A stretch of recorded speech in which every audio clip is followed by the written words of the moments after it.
Welcome to Tyranny Watch. I'm Gigi Arnetta. The current administration has taken a full frontal assault on our constitutional rights. Topping the tyranny news, the Catholic priests who minister to Catholics on military bases worldwide are not permitted to work, not even to volunteer. During the shutdown, it is illegal for them to minister on base, and they risk being arrested if they attempt to do so. This is on the website, Archdiocese for the Military Services.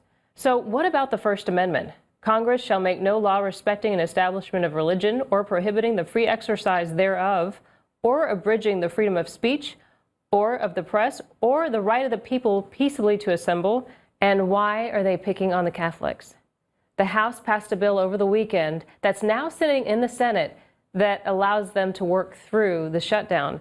But why does this matter anyway? Why are we having this discussion? What happened to religious freedoms in the United States? And why is it that our Constitution all of a sudden is completely defunct during a shutdown?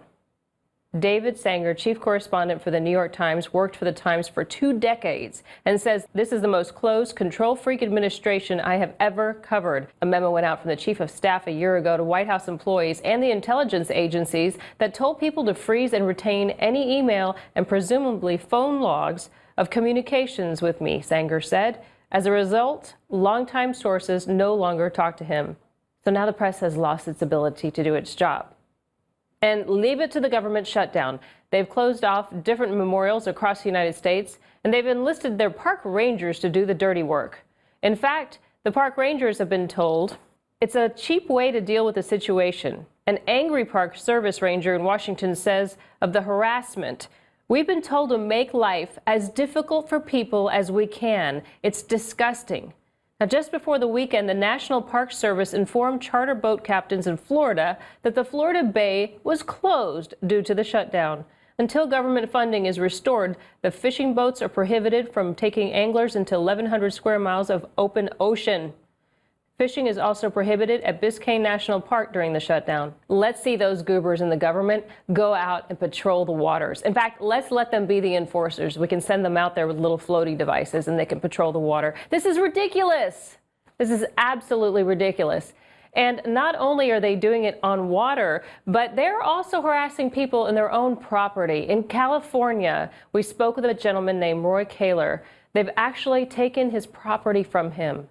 He has beautiful redwood trees, and they have seized it. He thinks it's because they want to log his trees. It's called the Kaler Microbasin Wildlife and Wilderness Preserve. The local county wants me to log 97% of the redwood trees, put in 30 houses, 15 of them being mansions at 7,500 square feet, the balance being at 1,500 square feet.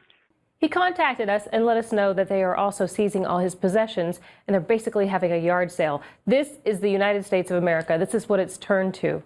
And now they're harassing senior citizens. On Lake Mead Thursday, a park ranger told a 77-year-old Joyce Spencer that her and her 80-year-old husband had to get out in 24 hours from their home. They had to pack up everything they had, and she was frustrated because she had to remember things he needed. He's 80 years old. So they sent her out and told her she couldn't go back to her home because it sits on federal land.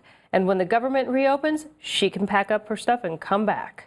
Look out, people. If they can do this in Lake Mead, they can do this right here. They can come to your house, take your property, do whatever they want, because apparently government shutdown means constitutional shutdown. Help fight the tyranny. Go to prisonplanet.tv and give your username and password to up to 10 people. And I'm going to leave you with this. Recently, a senior citizen boarded a United flight in New Orleans and was removed by the TSA because the gate agent didn't like him. That's how our government funds are being used. I'm Gigi Arnetta for this episode of Tyranny Watch on the InfoWars Nightly News.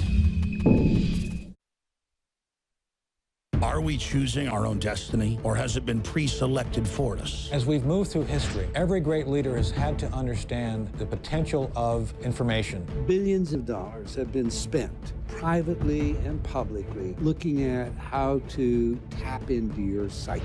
From compulsory state education to the Hollywood media brainwashing machine, we are kept in perpetual bondage to the ideas that shape our actions. When somebody obscures that feedback loop between you observing and testing it out and verifying it, they can take total control of your awareness. All of this is happening so fast, you need to be ahead of the game. How to engineer the opinion of the American people so that they would not only endorse but demand a war. Oh, there's another one. Another plane just hit. State of Mind, because there's a war on for your mind. Get your copy of State of Mind, the movie, at Infowars.com. And remember, every order at InfoWarsStore.com receives a free citizen rulebook.